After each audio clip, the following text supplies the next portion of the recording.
This will be a guided meditation on the subject of inner freedom.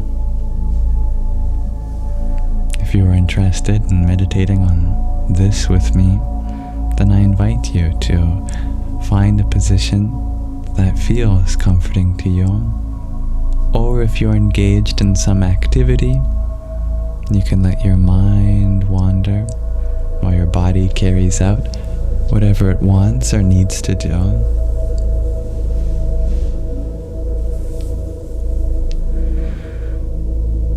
And we'll find our breath as soon as we are comfortable and sturdy.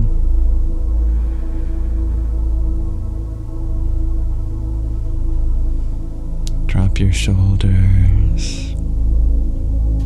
Relax the muscles in your face.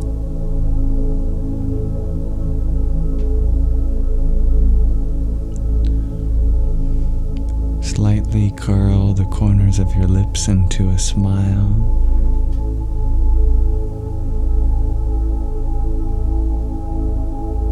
Unclench your jaw and your abdomen and your glutes. Let energy go where it needs to in the body.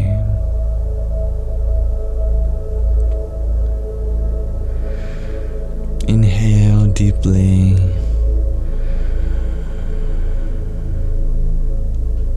Filling your tummy, chest, then head with breath. And release.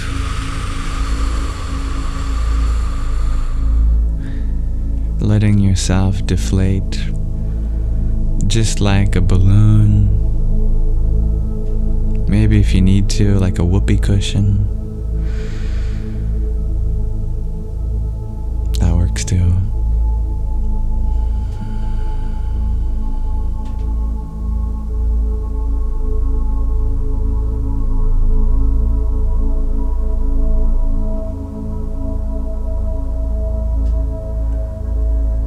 I want to take you to a place, a state where you can observe that this inner world is completely free.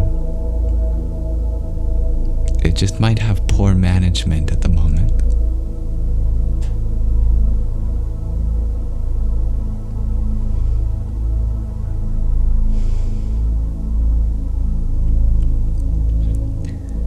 There is 5 inner senses that complement our 5 outer senses.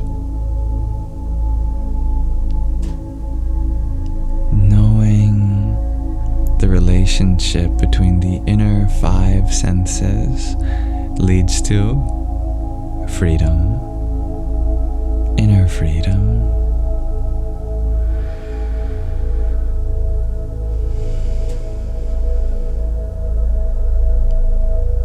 The 5 outer senses, as you know, sight, sound, taste, smell, and touch.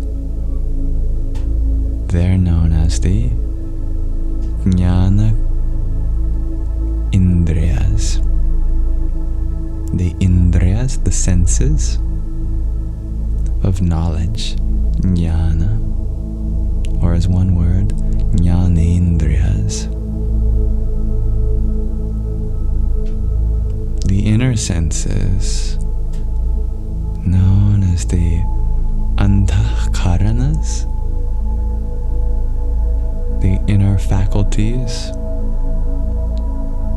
include the manas, the mind, the faculty of thought, the buddhi, the intellect, the faculty of discrimination, the ahankara, the ego, the faculty of self, the sense of self, faculty of identity. The chitta, the memory, the faculty of impressions. And finally, the lesser known Chidakasha.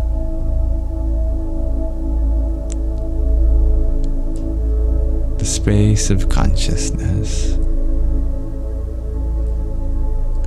It has no faculty other than simply providing space for your inner world to exist.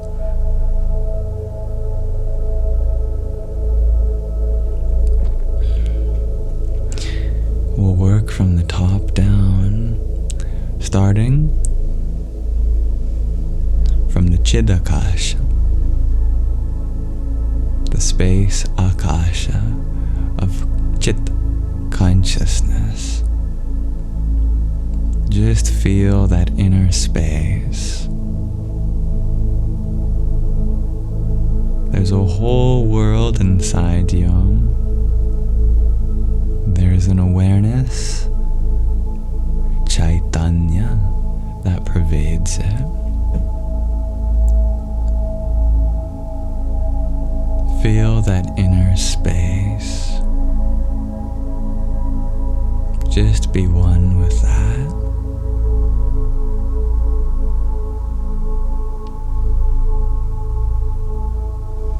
Observe how in that space there are many impressions that form your chitta, your memory. Memory not in terms of thoughts, but like memory foam. There's all these impressions. There's all the sounds that you've heard today. There's impressions based on how you felt today. Sights, emotions, tastes, smells, they all leave an imprint in your Chidakasha. There's impressions that have been there for years. Those are core fundamental beliefs.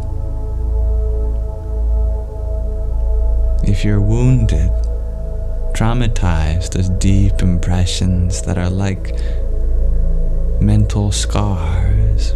You can feel that groove of some insecurity, and that's okay.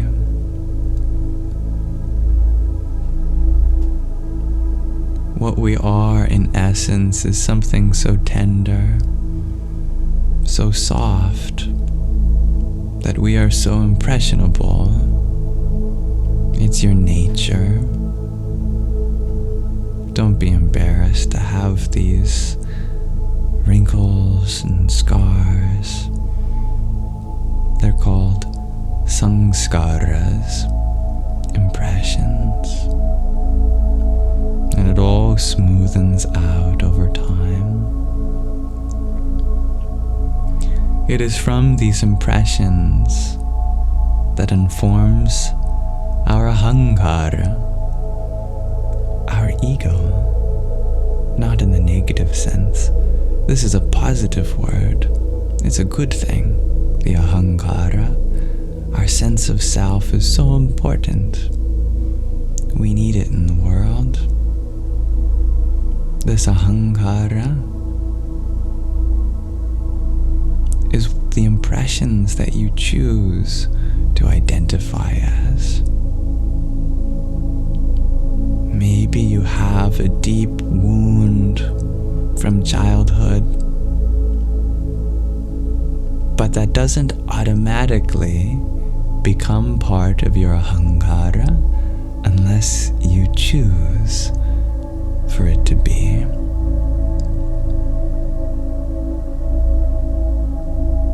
Instead, you can find other impressions. Maybe there's an impression that your friend made on you. That friend told you how good of a person you are, that you're kind, that you are a quick learner. Those impressions exist also, and you get to choose if those things resonate with you more. It's almost like taking a mallet and hitting the string of each of these impressions and listening to the song they sing.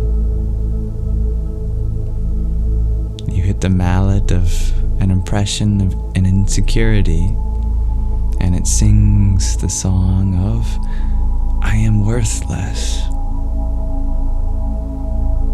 You hit another string, it sings the song, I could be a great dancer. You hit another string, it plays the song, I am worthy of love. But some notes are louder than others. But by the subtlety, the refinement of your own awareness, you get to choose which ones form your ahangara, your sense of self.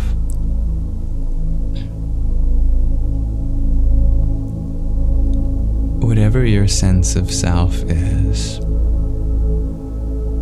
it is from there that we seek to expand, to grow,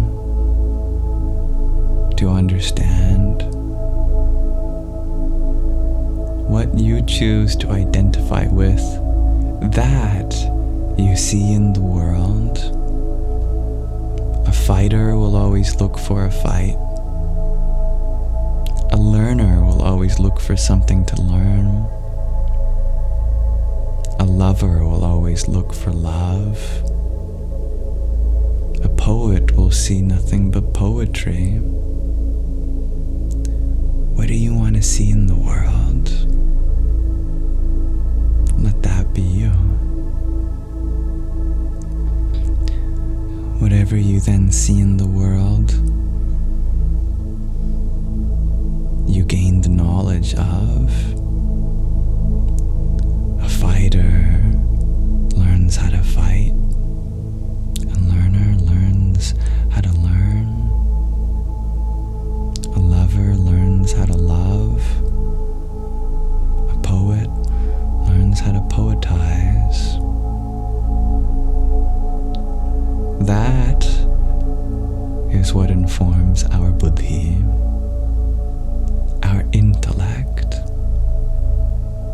Our intellect is running like a program off the knowledge that we get from our sense of self.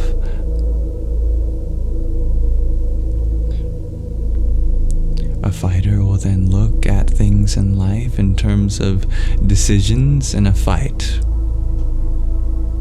When to guard, when to dodge, when to go forward,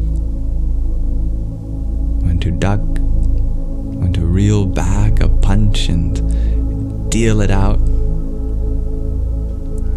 A learner will look at life as if it's a textbook, paying close attention to each detail, going back to read in between the lines, observing all the figures, taking notes.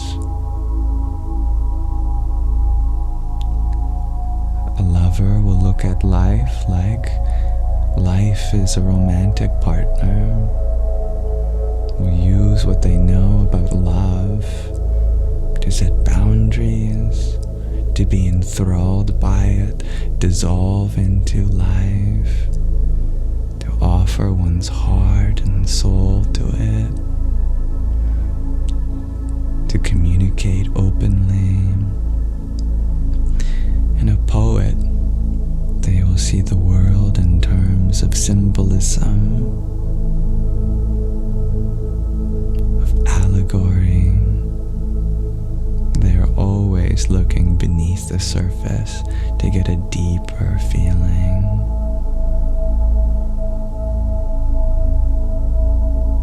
Your mind works, your manas, based on the knowledge and the intellect, the buddhi.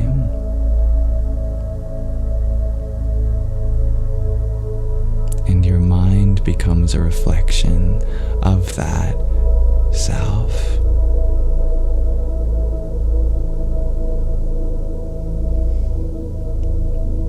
If you engage in the world by fighting, your mind will put up a fight. If you engage in the world as a learner, your mind will become something to study. If you engage in the world as a lover, your mind becomes a place of love. If you engage in the world as a poet, your thoughts become pure poetry.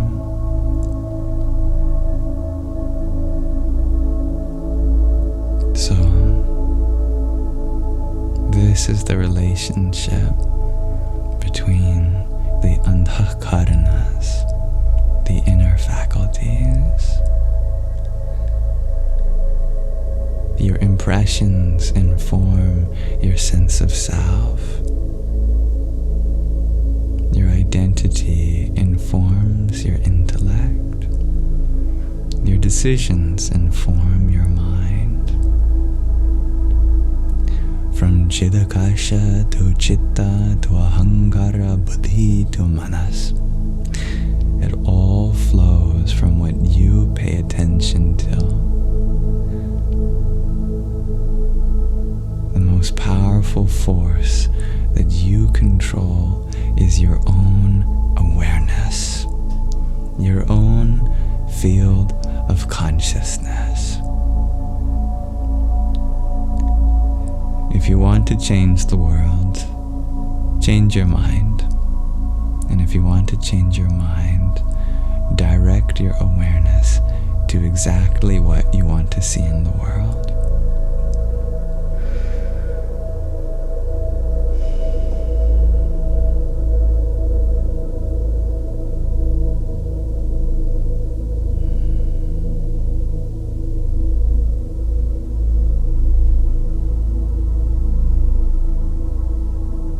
That is your freedom. That is your eternal freedom. No matter what impressions you gain from the world, you get to choose what that means for you.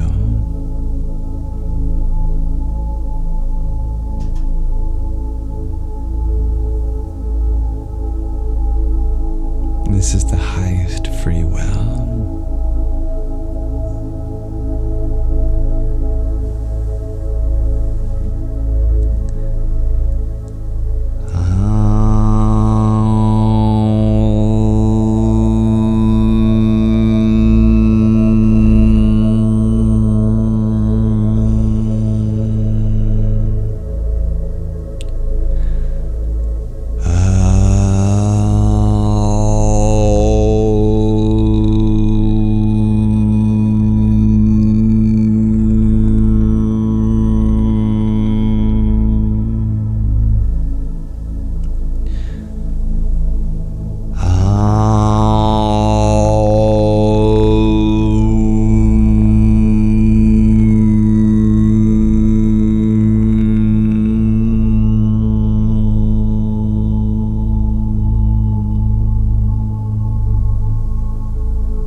If you had your eyes closed, you could rub your hands together until they're warm.